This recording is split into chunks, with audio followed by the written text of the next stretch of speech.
Hi, I'm Josh, working for the Mirror Foundation. We're currently at the Koung refugee camp on the Myanmar-Thai border.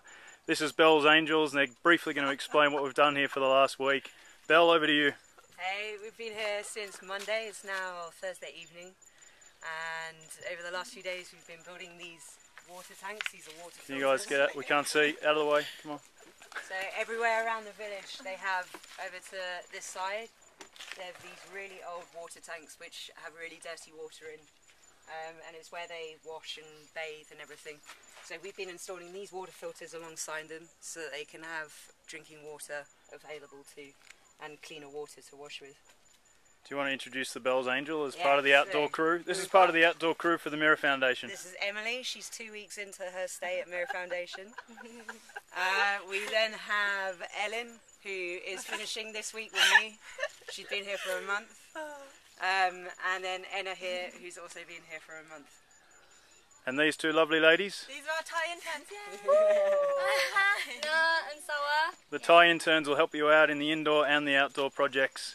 And they'll be with you the whole time, and their English is fantastic, and they're lovely ladies. and they look after us. We love you too. Okay. I'm going to say goodbye to the girls and walk you through the camp, and then we're going to interview the chief. Yeah.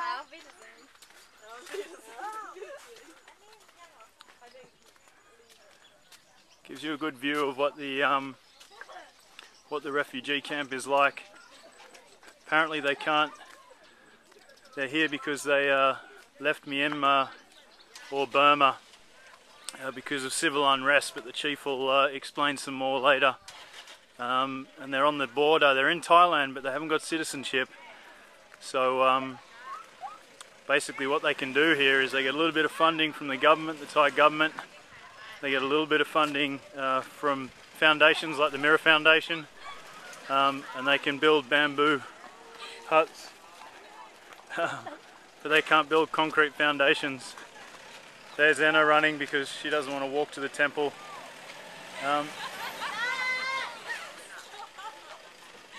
The girls going back to the temple. Our living conditions have been in a temple on some tiled floors, so don't expect 5-star service here.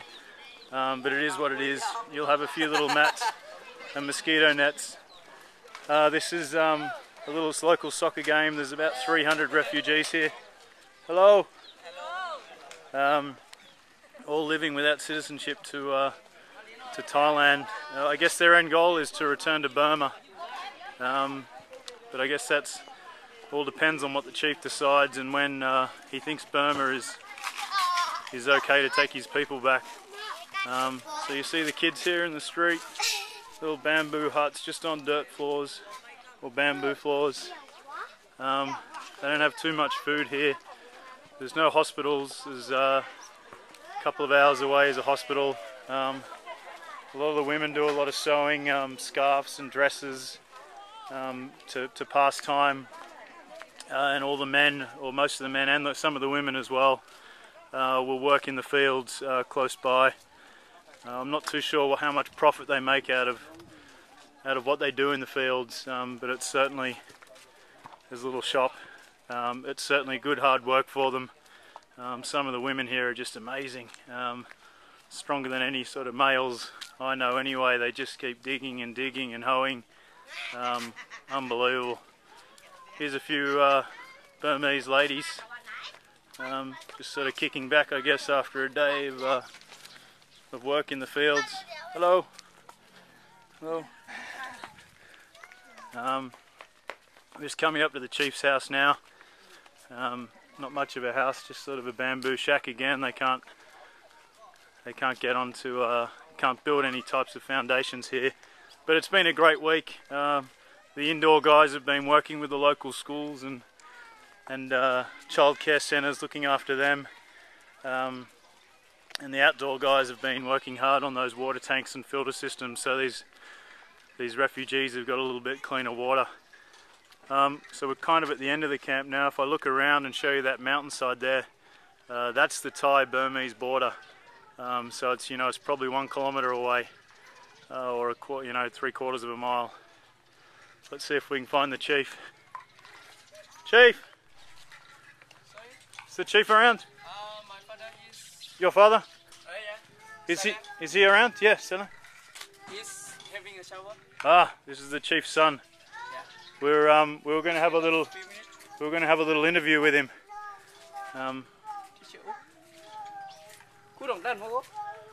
We'll just hold on here for a sec, just while they get him. Some of the ladies in here make some fantastic scarves, and I'll show you how they do it. Very, very old school. The girls that you met before are part of the Bells Angels, because Belle's the project leader for the outdoors. They bought some of these scarves. Hello, hello. So look at this, some of this footwork, bamboo footwork, and you know, really weaving the scarves there. It's quite amazing how they do it. The sort of time that they invest in it. Some of the colours that they produce truly is amazing, and some of the, I guess, the end products in here.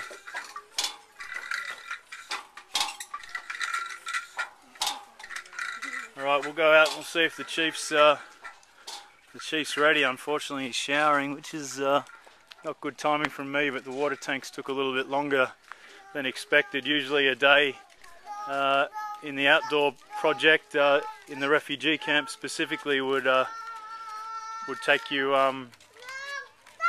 start you around 9:30, work for a good 3 hours and then hit a bit of lunch.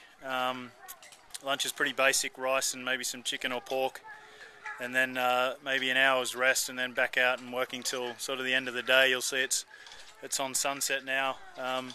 It's dirty work, but it's fun work. It's kind of back breaking and blister creating, but you know, it's good fun if you like this sort of work. This is the chief's little shop here. He gave me some icy poles earlier, which were fantastic. Hopefully he'll give me some after I've finished with the interview. But I don't think they make too much money here, to be honest. I'm not too sure of the economy or how it works, or you know, what they're part of. I know we're spending the Thai baht here. But again, you know, you see these children playing in a refugee camp on the top of the mountain in the middle of nowhere. You know, we're 2, 3, 4 hours away from Chiang Mai, the closest town, and they're still smiling and happy and loving life.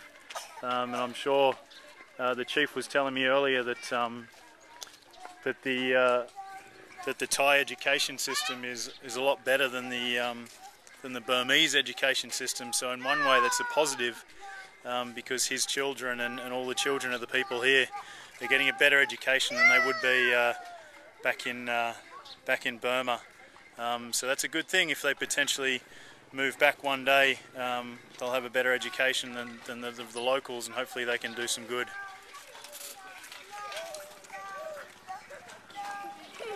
The Thai King's very important here in Thailand.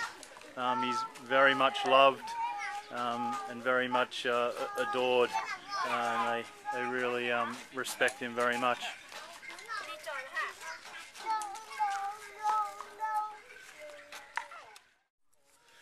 Hi there, it's Josh again. I've found the chief, so we're just going to have he's a very important man around here, so I'll just steal a few minutes of his time just to, I guess, talk to us about the refugee camp. Hi Chief, thanks for your time. Can you please, I guess, tell us who you are and your name and how you became part of the refugee camp, and I guess a bit of a history of why you're here and how it all came to pass. I'm Thailand. I'm the leader of the camp, this Koung Shan refugees camp. But not only me, the leader. There are committee members, 8 members, 2 are women, and the background history about the camp. In 2002, we live in Mung Tun district in Shan state in the Union of Burma, quite close to the border. There were 4 villages, yeah, in the same area and in the same district.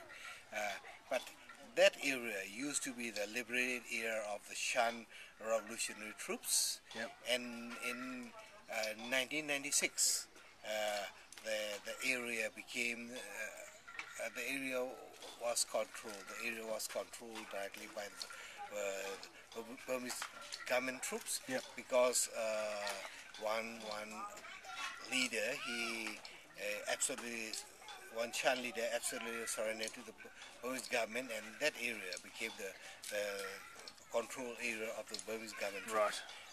So in 2002, some of the Shan, it means not some, but SSE, Shan State Army, Yep. which was fighting for our Shan State, SSE South. There are two there, SSE now, SSE North and South.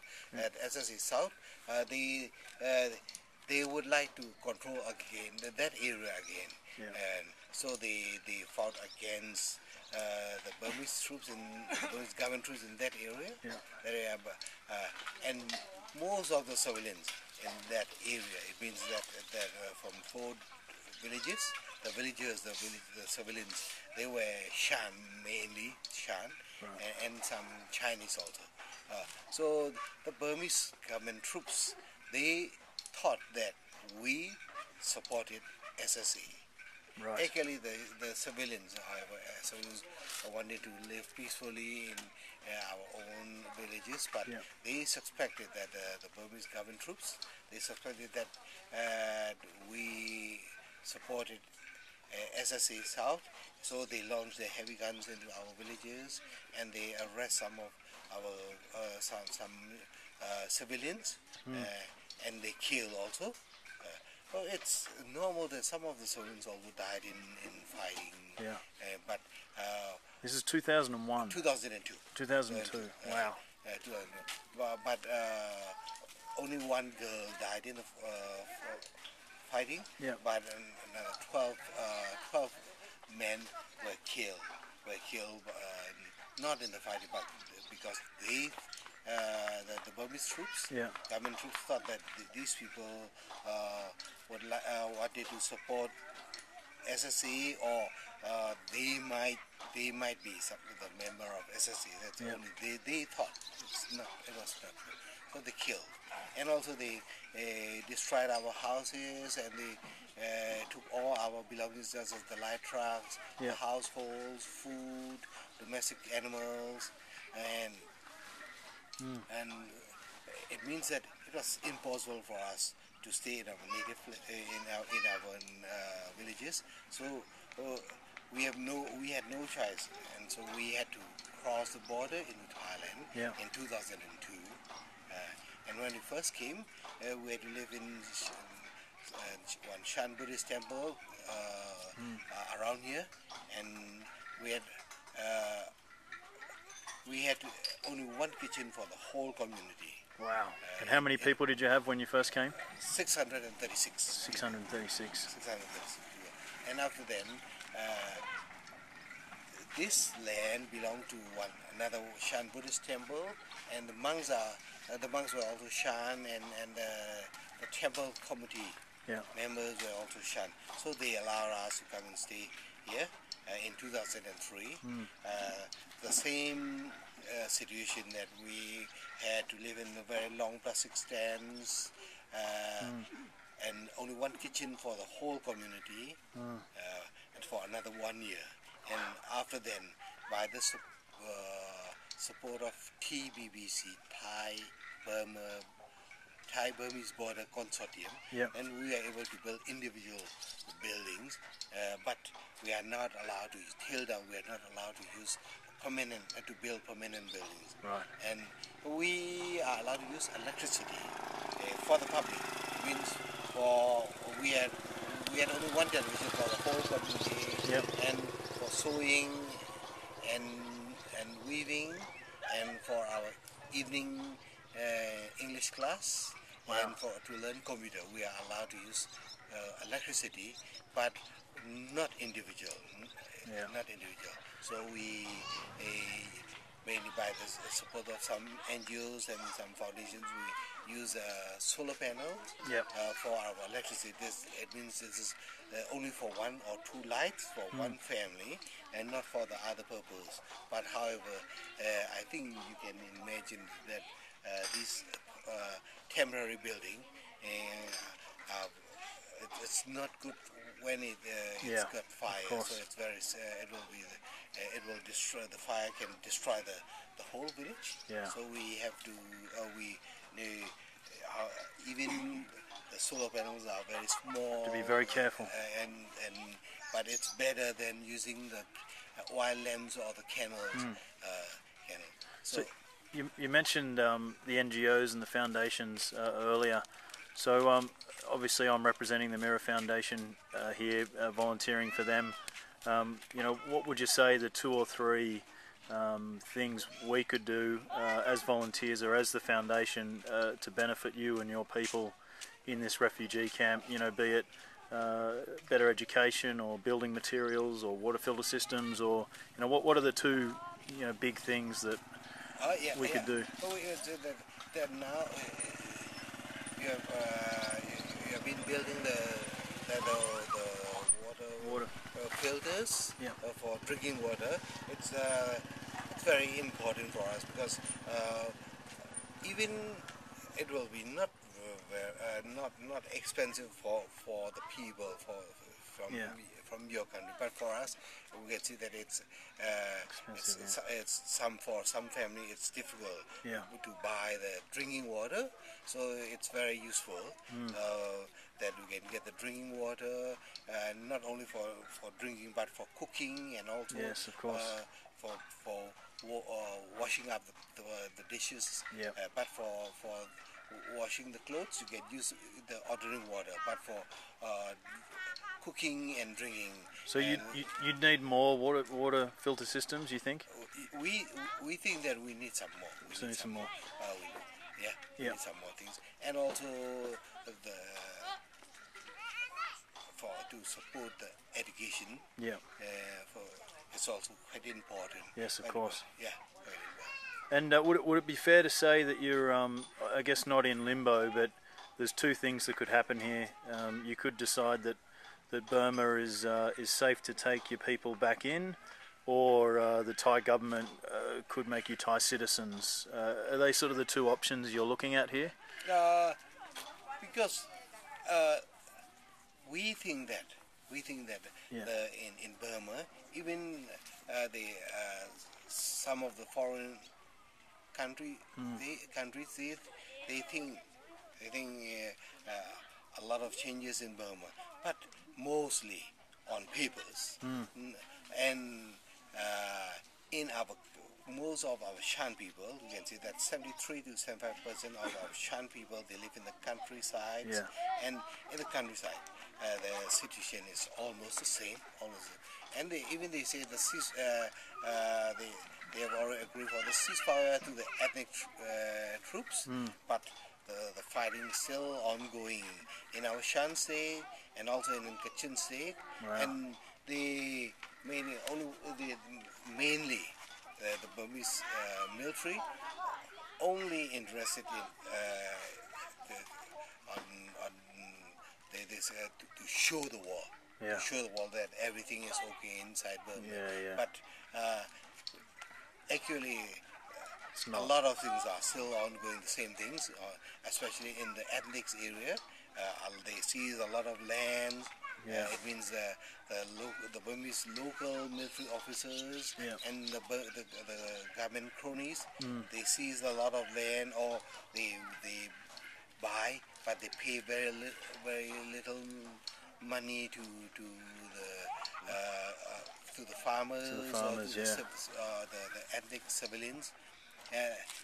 So mostly the same thing still ongoing, same as the time of the dictatorship in Burma. And we think that sometimes they are playing the games. The Burmese government and the Burmese military, they are playing the game together. So the government has water, we say that water and fire. The military has fire, and the government has water. But we think that we should wait and see the general election in 2015. And if it is fair, and then or if there are a lot of changes in the political parties, Yeah. it means in the parliament, members, and the changes will be faster, and Yeah. it will be the real change. But now it's too early to say. Yeah. Too early to say. We might leave it there. Thank you very, very much for sharing that with us. Hopefully it's been educational for the Mirror Foundation and other volunteers that look to come up here and help you out. And I wish you all the best over the coming years and in 2015 when that election happens. So thank you for your time. Welcome.